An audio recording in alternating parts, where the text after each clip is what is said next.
Hi everyone! I'm Lizzie and welcome back to Mama Lizzie's Kitchen.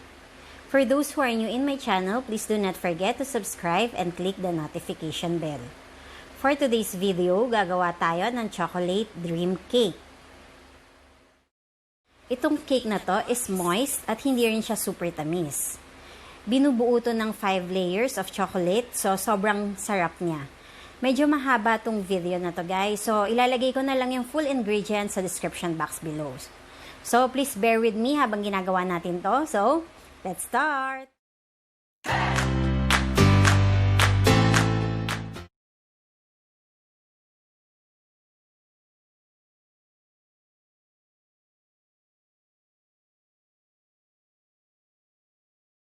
Ang first part na gagawin natin is chocolate pudding.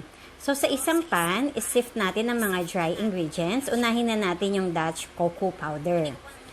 Hindi ko muna siya ilalagay sa kalan. Kailangan paghalo-haluin muna natin siya.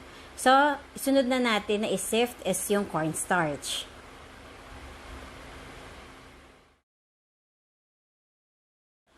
I-add na natin yung salts. And then yung sugar.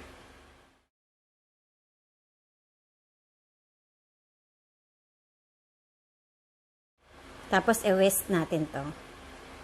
Haluin lang natin hanggang mag-combine na yung mga dry ingredients.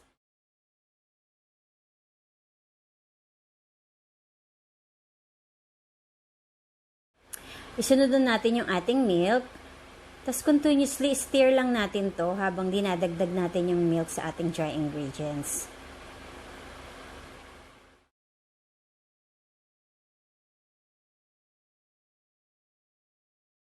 Then, i-add na rin natin yung ating cream.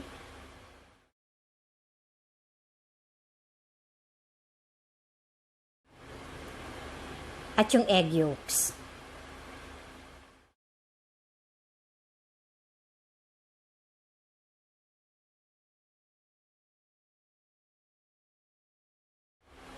Stir lang natin to hanggang mag-combine lahat. Then, pwede na natin siyang ilagay sa stove, sa low heat. So, continuous stir lang habang nasa low heat siya. Dapat ganito yung maging consistency niya. So, pag medyo malapot na siya, pag ganito na yung itsura niya, pwede na natin siyang patayin. And then, tsaka natin idadagdag yung ating butter at yung ating vanilla. Then, i-whisk natin to hanggang sa mag-combine na siya.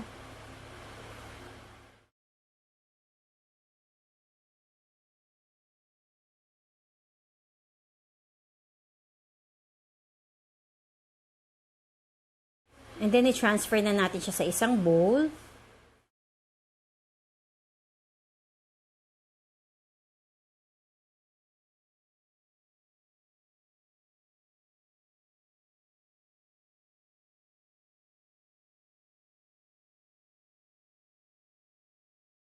Tapos, cover natin siya ng cling wrap.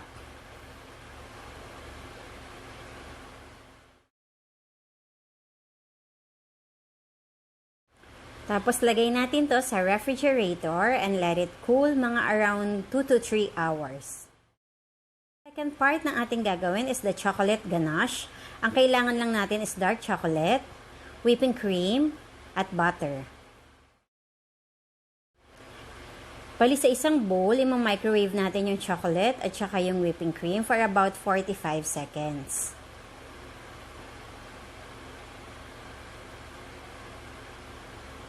Ngayon, once melted na siya, i-mix lang natin yung dark chocolate hanggang ma-dissolve siya fully.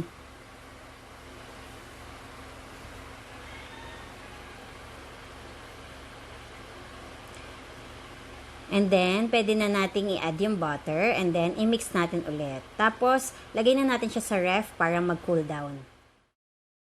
Bali, ang third part na gagawin natin is the moist chocolate cake. Sa isang bowl, mag-sift na tayo ng flour. And then, yung ating cocoa powder, salt, baking powder,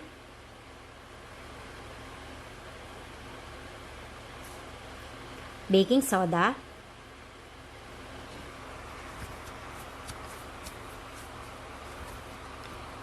i-sift lang natin to lahat.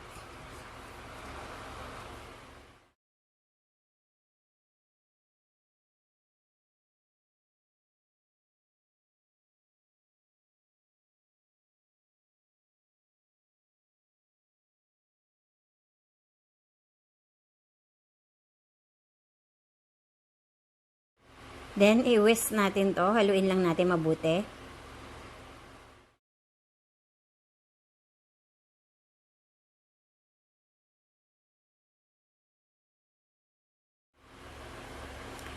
Pwede na natin idagdag ang ating eggs.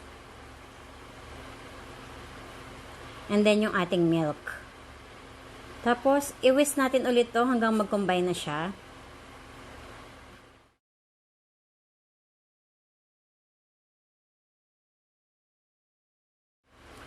I-add na natin yung ating oil.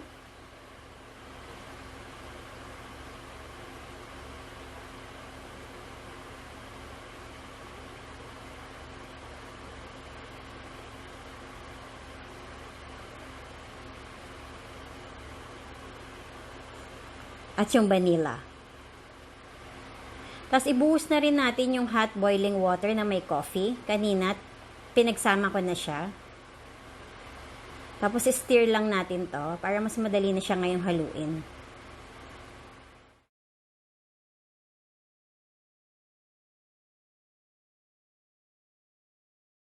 Haluin lang natin to mabuti hanggang mag-combine na lahat. Guys, nakalimutan ko habang ginagawa ko to na hindi pa pala ako nakapaglagay ng sugar. So, ito, magdadagdag tayo ng sugar. Dapat kanina pa siya kasama ng dry ingredients. So, ayan, mag-a-add tayo ng sugar. And then, i-mix natin siya ulit.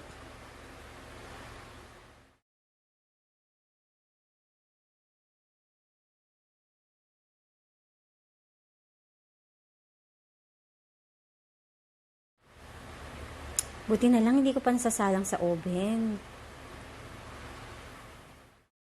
Yan guys, okay na yung butter natin. So, didivide natin yung ating butter sa 4 na 6x2 tin cans. So, by now, dapat nag-preheat na kayo ng inyong oven at 180 degrees. Then, after nito, ibibake natin siya for 15 to 20 minutes at 180 degrees Celsius.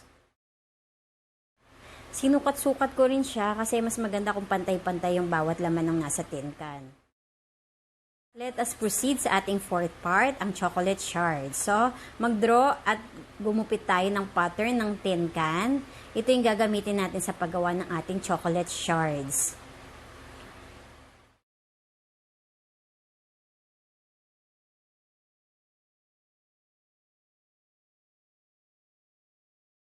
So, parchment paper yung ginamit ko dito. Sukatin lang natin yung takip ng ating tin can. Gagamitin lang natin na ingredients is dark baking chocolate. I-microwave natin siya for 30 minutes. And then, yun ang ating ipapahid sa ating pattern na ginawa. So, spread lang natin siya dun sa buong bilog. And then, i-chill na natin to sa fridge. Gawin nyo lang siya dun sa 4 na pattern na ginawa nyo. Guys, once luto na yung ating cake, ilagay natin siya sa cooling coir at let it cool completely before natin i-assemble. So, ngayon malamig na yung ating cake. Pwede na tayong mag-assemble. First is stir natin yung ating chocolate ganache. So, i-ready na natin yung ating mga moist cake.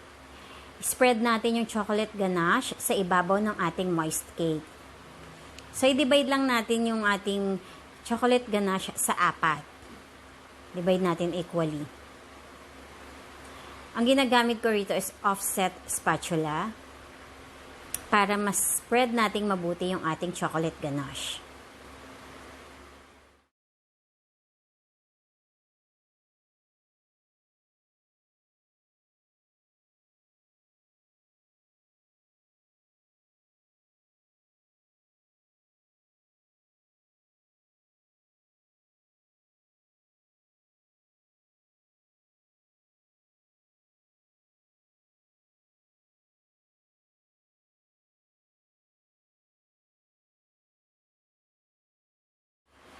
Medyo mahaba tong procedure na to, pero kapag natapos nyo naman to, hindi kayo magsisisi kasi super sarap talaga nung magagawa nyong chocolate dream cake.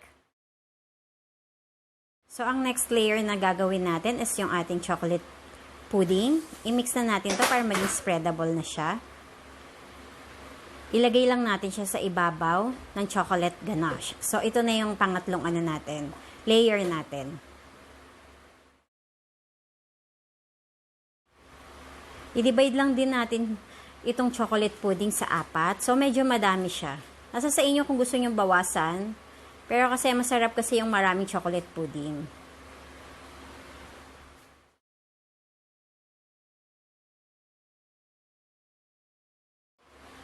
Then, i-flat lang natin.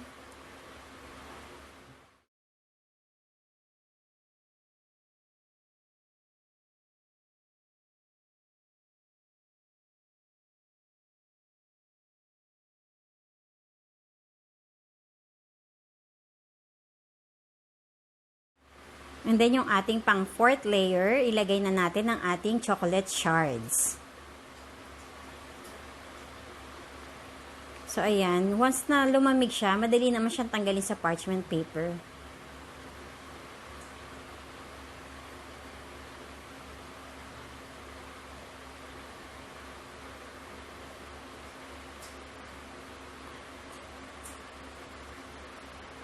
Press lang natin siya gently para kumapit siya dun sa chocolate pudding.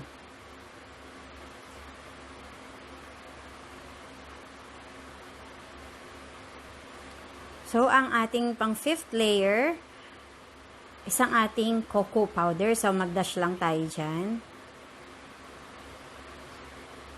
Ang gamit ko dito is unsweetened cocoa powder.